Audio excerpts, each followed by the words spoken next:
I would love to just get your initial reaction to our new poll, up 2 in North Carolina, but frankly, up everywhere except a tie in Arizona. Yeah, I think the numbers are pretty much in keeping with what we've seen in recent weeks in some of the swing state polling. There is that big lead for Harris in Wisconsin, and this is not to single you guys out because I think it's been a challenge in that state in particular. But polling has, generally speaking, kind of understated Donald Trump in both 2016 and 2020 in the swing states. And that was probably the most pronounced in Wisconsin in both states. So, I think whenever you see in these really close states, you see a result that's maybe really favorable for one candidate or the other, take it with a grain of salt. But I find the numbers to be broadly believable. One key sort of question here that we're just in the midst of right now is, what kind of bounce did Kamala Harris get out of her convention? Is this hitting her at kind of a high point, or is this going to be sort of more stable going forward here? But by and large, I think the numbers are pretty reasonable. Well, and of course, the numbers in Georgia we take note of as well. She is also up 2 points in that state, and that's where she is as we speak. She has a rally in Savannah. She's been on a bus tour specifically of rural Georgia, along with Tim Walz, for the last 2 days. And I spoke about the state of Georgia earlier with Andra Gillespie of Emory University, and this is what she told me about the types of voters Harris needs to attract there. Black voters make up more than half of all Democratic voters in the state of Georgia. So you have to have that strong base of support, and then you have to build on it. So that does include college-educated liberals in the metro Atlanta suburbs. That includes Latino voters who are spread across the state and might not necessarily be in the urban centers in the state. That includes Asian American voters in the suburbs. Kyle, how should we be thinking about the demographic appeal that at least polling suggests, is more able to tap into in some of these critical battleground states?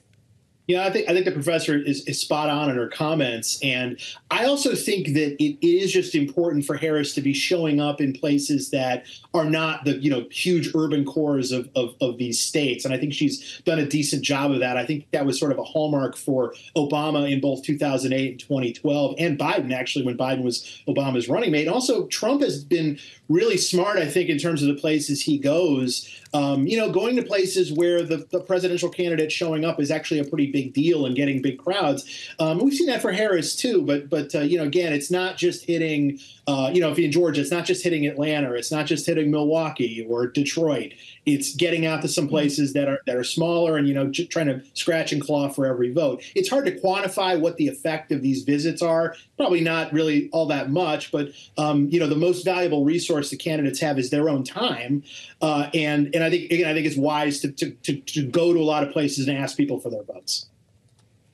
And of course, it's not just people who need to decide who they'd like to vote for President, Kyle, but also who they want to represent them in the Senate and in the House. In a number of these states we're talking about, there are Senate races we're watching in Arizona, for example, where she's now tied with Donald Trump, according to our latest polling. We've also seen polling from Fox News out today that suggests Democrat Ruben Gallego is polling double digits ahead of Republican Kari Lake. How are you considering what we're seeing in states like that, or Nevada with Jackie Rosen, for example, and the effect the Harris candidacy is having?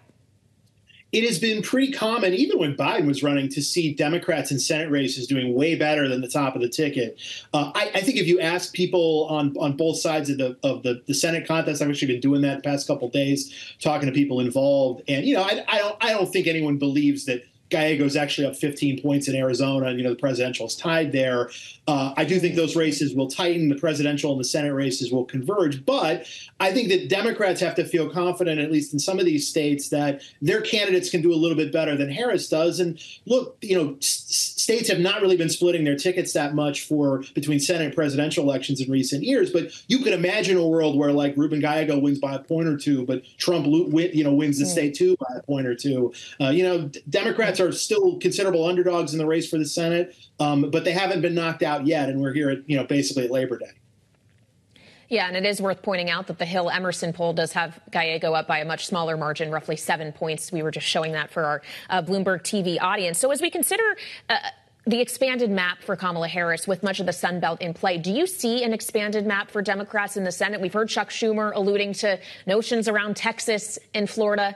Kyle, do you find any of that actually believable?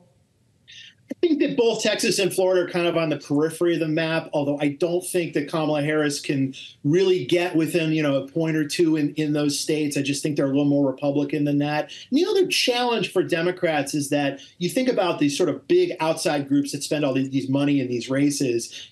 Florida and Texas are huge states with huge media markets. And, you can't just dip your toe in if you're, Senate Majority PAC, which is the big outside funder on the Democratic side of the Democratic Senatorial Campaign Committee.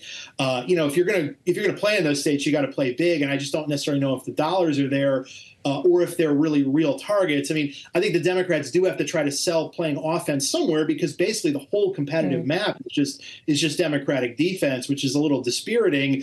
Of Texas and Florida, my understanding is that Texas is maybe the more plausible target for Democrats, but I think Ted Cruz is still pretty clearly favored in that state.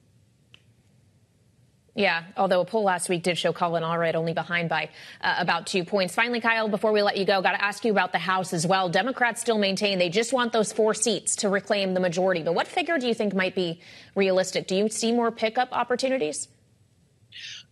Again, the House playing field is relatively small. I mean, we, 435 House seats in our crystal ball ratings. We have 19 toss-ups. Maybe some would quibble with the numbers a little bit here and there.